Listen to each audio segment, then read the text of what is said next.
नमस्कार। साधना न्यूज़ मध्य प्रदेश में आप सभी का स्वागत है। 17 नवंबर को मध्य प्रदेश में विधानसभा के चुनाव हैं और ये विधानसभा इस वक्त बहुत महत्वपूर्ण चुनाव बन गए हैं क्योंकि पिछली बार कांग्रेस ने बाजी मारी थी। हालांकि 1.5 साल के बाद में फिर से भाजपा सत्ता में आई और उसके बाद में अब ये 2023 का चुनाव हो रहा है। ऊंट किस करवट बैठेगा? क्या इस बार फिर से कांग्रेस सत्ता में आएगी या भाजपा इस बार सरकार में फिर से आ पाएगी? बहुत सारे यक्ष प्रश्न हैं जिनके जवाब हमको चाहिए। इस वक्त हम उज्जैन में हैं और उज्जैन दक्षिण में जो प्रत्याशी हैं, जो मध्य प्रदेश के कैबिनेट मंत्री भी हैं, शिक्षा मंत्री भी हैं, मोहन यादव जी, हम उनके साथ में हैं। आइए उनसे बातचीत करते हैं कि मध्य प्रदेश में भाजपा की क्या स्थिति है और उनकी खुद के बारे में वो क्या विचार करते हैं। सर नमस्कार। नमस्कार। जय श्री महाकाल। आपके माध्यम से मैं सभी मित्रों को नमस्कार करना चाहता हूं। और मैं जैसा आपने प्रश्न किया कि 2023 का चुनाव निश्चित रूप से भारतीय जनता पार्टी जीतने वाली है और हमारा अभी तक का रिकॉर्ड रहा है। जब जब उज्जैन में कुंभ मेला होने वाला रहता है, ऐसे में भाजपा की ही सरकार रहती है। 67 में समिति सरकार रही, 77 से जनता पार्टी की सरकार जिसने 80 में कुंभ मेला कराया, 90-92 में पटवा जी की सरकार रही, 2004 में उमा भारती जी की सरकार रही, 2016 में माननीय शिवराज सिंह जी मुख्यमंत्री थे। तो मैं लिख करके दे सकता हूँ कि किसी हालत में सरकार भारतीय जनता पार्टी की बनने वाली। लेकिन आप मान्यताओं की बात कर रहे हैं, मानते हैं तो कई बार टूटती भी है। कांग्रेस लगातार जो कह रही है कि इस बार भाजपा जा रही है और कांग्रेस आ रही है, और उसके पीछे वो महंगाई की बात कर रहे हैं, वो किसानों के दर्द की बात कर रहे हैं, बहुत सारी बातें हैं जिन पर वो फोकस करना चाहते हैं। कांग्रेस पोली बात कर रही है। कांग्रेस की बात का कोई ठोस जवाब भी नहीं है। कांग्रेस कोविड के कठिन काल में कुकुरमुत्त की तरह अपनी छिप गई थी और हमने सबने देखा कि कोविड के कठिन काल में माननीय मोदी जी से लेकर के शिवराज सिंह ने जो मेहनत की है, जनता का दिल जीता है और मान्यता टूटी नहीं है। आज तक सिम्मस्त ऐसा कभी नहीं हुआ जब हमारी सरकार नहीं बनी है। और जिस प्रकार से माननीय मोदी जी ने लगातार विकास के कामों को लेकर के पर्याप्त धनराशि स्टेट गवर्नमेंट को दी, और उज्जैन की तो बात ही कर रहे हैं जहाँ हम, तो आज उज्जैन सबसे ज़्यादा तेज़ गति से विकसित होने वाला अधोसंरचना के क्षेत्र में, इकोनॉमी के क्षेत्र में, हेल्थ के क्षेत्र में, एजुकेशन के क्षेत्र में, टूरिज्म के सेक्टर में, किसी भी सेक्टर में कहीं हमारा अपना उज्जैन की गति प्रभावित मतलब कहीं अवनति नहीं हुई है, लगातार गति आगे बढ़ी है। तो स्वाभाविक रूप से मैं उम्मीद कर रहा हूँ कि जनता दिलो जान से चाह रही है। अकेले आप टूरिस्टों की संख्या देख लो तो एक साल में 5 करोड़ पे चली गई, जहाँ 70-80 लाख यात्री बड़ी मुश्किल से आते थे, और 3000 करोड़ की अर्थव्यवस्था 6 महीने के अंदर टर्नओवर दे रही है। तो ये उज्जैन तो जेट की गति से आगे बढ़ रहा है, तो इसका समर्थन निश्चित तक है। और यही कारण है कि पिछले चुनाव में मैंने अपनी विधानसभा में 21 में से 19 पार्षद यहाँ जीत के दिखाए थे। और जिस ढंग से महापौर की जीत हमारे दक्षिण से हुई थी, ये बता सकती है कि यहाँ पे कार्यकर्ताओं का रुझान, पार्टी का रुझान और जनता का रुझान, ये तीनों पार्टी के साथ ही है। मोहन जी, हमेशा ही कहा जाता है कि किसानों की एक बड़ी भूमिका होती है किसी भी सरकार को लाने में। इस बार किसानों में आपको लगता है कि जो फसल में पानी में देरी हुई, उसके बाद में उनकी फसल ख़राब हुई, सोयाबीन की, मुआवजा उनको उसके नाम पर भी उनके अंदर आक्रोश तो है, कांग्रेस लगातार लामबंदी भी कर रही है। आपको लगता है किसानों के फ्रंट पर और भी बहुत कुछ किए जाने की आवश्यकता है? उल्टा है, किसान तो जितने खुश हैं इतने कभी खुश होंगे भी नहीं, क्योंकि बम्पर फसल जो हुई है, अभी सोयाबीन की फसल देखो तो आनंद आ गया। और जो पिछला मुआवजा मिला है, 3 बार मुआवजा मिल गया है। उसके अलावा इस किसानों को सम्मान निधि जो मिल रही है, बहनों को लाडली बहना की राशि मिल रही है, ये किसानों के लिए असंभव था कि अलग से कोई राशि मिल जाए उनको घर बैठे बैठे। और तो और आगे बढ़ कर के सोने में सुहागा और नर्मदा का पानी हो गया। किसानों को नर्मदा का पानी जब से मिला है तो किसानों के लिए तो दिन फिर गया। आज 3-3 फसल किसान लेने लगे हैं। ये जो दिग्विजय सिंह जी कहते थे कि नर्मदा का पानी असंभव है, शिप्रा जी में मिलाने को तैयार नहीं थे, तो हमने किसानों को खेतों तक दे दिया है। और ये मालवा के सभी जिलों में अंदर पानी मिल रहा है, तो स्वाभाविक रूप से उसका लाभ बड़े पैमाने पर मिलेगा। इसके अलावा भ्रष्टाचार का भी एक मुद्दा कांग्रेस उठा रही है कि भ्रष्टाचार इस तरह से हो गया है कि आप हर व्यक्ति जब जाता है कोई काम करवाने के लिए, बिना पैसों के काम नहीं होता है, तो आम आदमी परेशान हो गया है। भ्रष्टाचार तो है, लेकिन क्या वाकई इस लेवल पर हो गया है? देखिए, कांग्रेस परेशान हो गई। भ्रष्टाचार कांग्रेस का करने का तरीका रहता था, उनका अड्डा था ये। अब डायरेक्ट बेनिफिट स्कीम जब से चालू हुई है, बताइए किसान सम्मान निधि में किसी को 1 रुपया कम मिल रहा है क्या? किसी लाडली बहना के खाते में पैसे आ रहे हैं तो कोई 2 रुपये का कोई बीच में कहीं राशि ले रहा है क्या? जब से डायरेक्ट बेनिफिट स्कीम चली है, डीबीटी जब से चालू हुआ है, ये सारी चीज़ों में अंकुश हुआ। और इसी कारण से बड़े पैमाने पर कांग्रेस तड़फ रही है मछली की तरह, जैसे पानी के बाहर मछली आ जाती है, वो भ्रष्टाचार के आकंठ जलाशय में डूबी हुई थी। उनको पैसे की ज़रूरत है, इसलिए उनको पैसे नहीं मिल पा रहा है। कांग्रेस के इस कदम पे जनता हंसती है और ख़ास करके देखती है कि कांग्रेस के प्रधानमंत्री ने कहा था मैं 1 रुपया भेजता हूँ 15 पैसे पहुँचता है। आज वो जब उस बात का उत्तर कांग्रेस को अपने आप में मिल रहा है कि डायरेक्ट बेनिफिट जिस प्रकार के जिस व्यक्ति का है। मुझे गुजरात के कई व्यापारी मिले अभी बीच में जिनने उज्जैन में उद्योग लगाए, उन्होंने कहा हमको बड़ा आश्चर्य लगा कि हमको सारी परमिशन भी अपनी विक्रम उद्योगपुरी में घर बैठे मिल गई। हमारे अपने जो बेनिफिट की राशि है या जो बीच में हमारा योगदान जितना मिलाने थे उसमें बाकी योगदान सरकार का घर बैठे बैठे आ गया। तो डायरेक्ट बेनिफिट का जो लाभ मिल रहा बड़े पैमाने पर, कोई कभी कल्पना कर सकता कि टूरिज्म में, होटल में, हॉस्पिटल में इसमें कोई सब्सिडी आएगी, लेकिन इनकी सब्सिडियाँ भी घर बैठे बैठे मिल रही। तो ये पारदर्शिता के कारण से ही भाजपा का विश्वास बढ़ा है और जनता भरोसा करती है, उसका लाभ हमको चुनाव में मिलेगा। अच्छा, पिछली बार भी ये बातें तो हुई थी, लेकिन कांग्रेस 2 या 3 सीट से जीत गई। जीत तो जीत होती है, तो पिछली बार से इस बार में क्या अंतर लगता है? मतलब भाजपा की ऐसी कौन सी ताकतें हैं या कौन सी ऐसी अंडरलाइंस काम रेखांकित आप करना चाहेंगे जिसके कारण अब लीड करेगी भाजपा? देखिए, कांग्रेस और भाजपा में मूल अंतर आपको अभी सब 4 महीने पिछले बीते 4 माह में दिख गया होगा। कांग्रेस ने पिछले 2 साल से बड़ी बड़ी बात कर दी थी कि हम चुनाव में आएंगे तो जून में कैंडिडेट दे देंगे, हमारे घोषणा पत्र को हम लागू कर देंगे, 5 वचन पत्र से छठा नहीं बनाएंगे। दिग्विजय सिंह कमलनाथ जी ने कहा था हमारी युति मजबूत है। दिग्विजय सिंह जी ने कहा था कि हम आप चंबल भी हमारी ताकत से जीतेंगे। क्या हुआ? कांग्रेस को कैंडिडेट नहीं मिल रहे हैं। कांग्रेस भाजपा के बागी लोगों को ढूंढ ढूंढ के टिकट दे रही है। इसका मतलब साफ है कि कांग्रेस का मनोबल गिर गया है।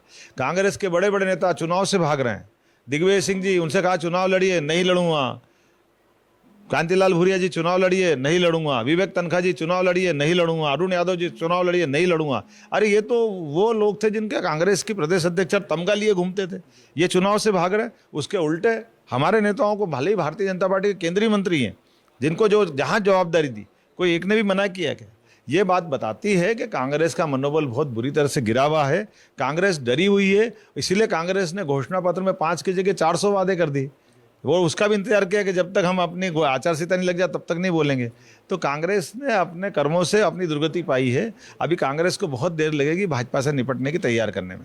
उज्जैन की अगर हम बात करें तो उज्जैन के जिस नेता से हम बात करते हैं तो वो सप्तऋषि जो मूर्तियाँ गिरी थी उसका जिक्र जरूर करता है, और ये भी कहता है कि ये महाकाल बाबा का प्रकोप था कि वो मूर्तियाँ भ्रष्टाचार की मूर्तियाँ थी, गिर गई।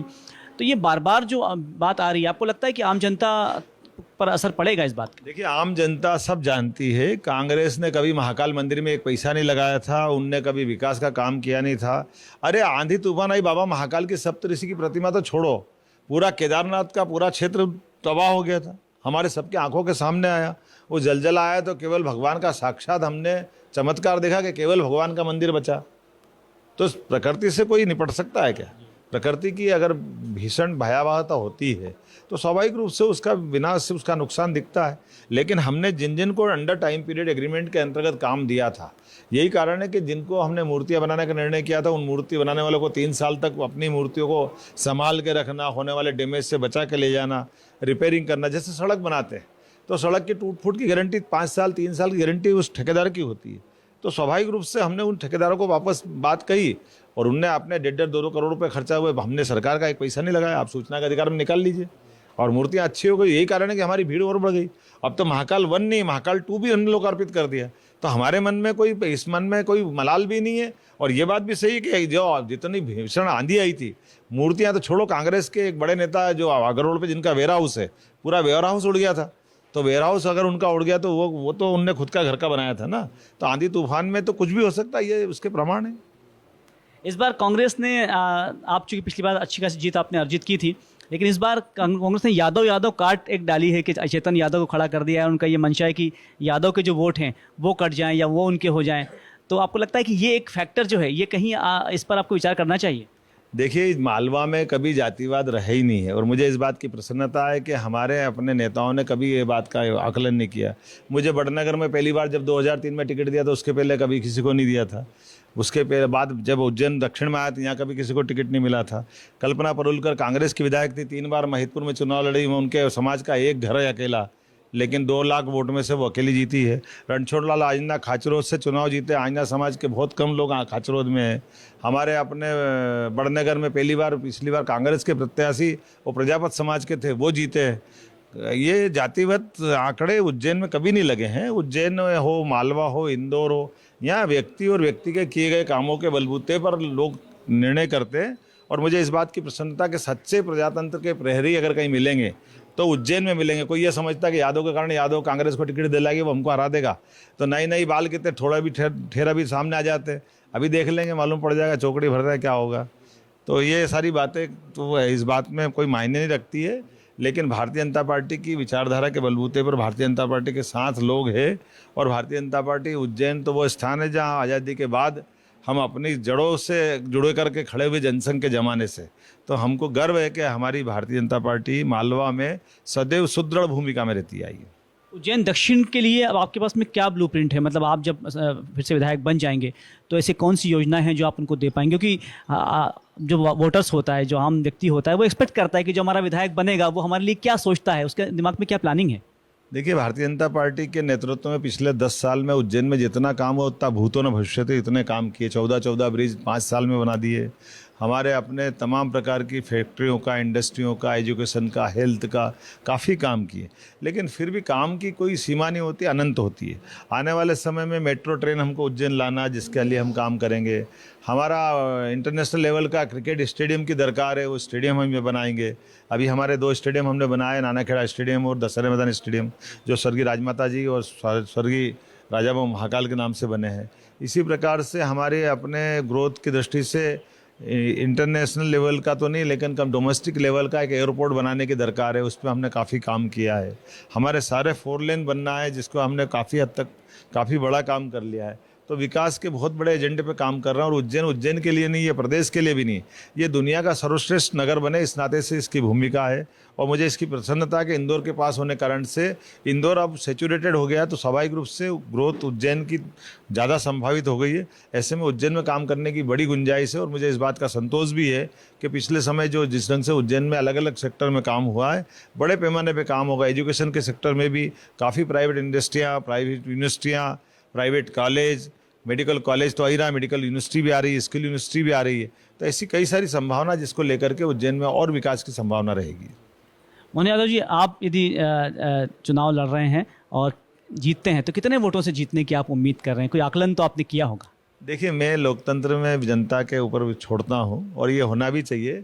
वैसे चुनाव जीता जाता 49 और 51 का, 50 के ऊपर एक जिसका रखा गया और 50 से एक कम जिसका हो गया वो चुनाव हो जाता है।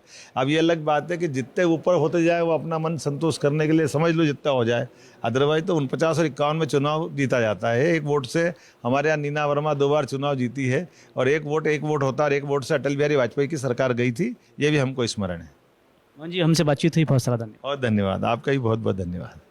तो मोहन यादव जी से बातचीत हुई, बहुत आत्मविश्वास से भरे हुए हैं। और हालांकि उसके पीछे उनका पूरा रिकॉर्ड है। 2013 में विधायक बने, उसके बाद में फिर विधायक बने, मंत्री बने, और जिस तरह से वो काम की फहरिस्त बता रहे हैं सरकार की और खुद की, ऐसा लगता है कि वो बहुत आत्मविश्वास से भरे हुए हैं और जो सोच रहे हैं वो हो सकता है। लेकिन वो होगा या कब होगा, कैसे होगा, इसके लिए हमको इंतज़ार करना पड़ेगा। तब तक जब तक वोट नहीं पड़ जाते हैं, तब तक जब तक परिणाम नहीं आ जाता है। आप देखते रहिए साधना न्यूज़ मध्य प्रदेश।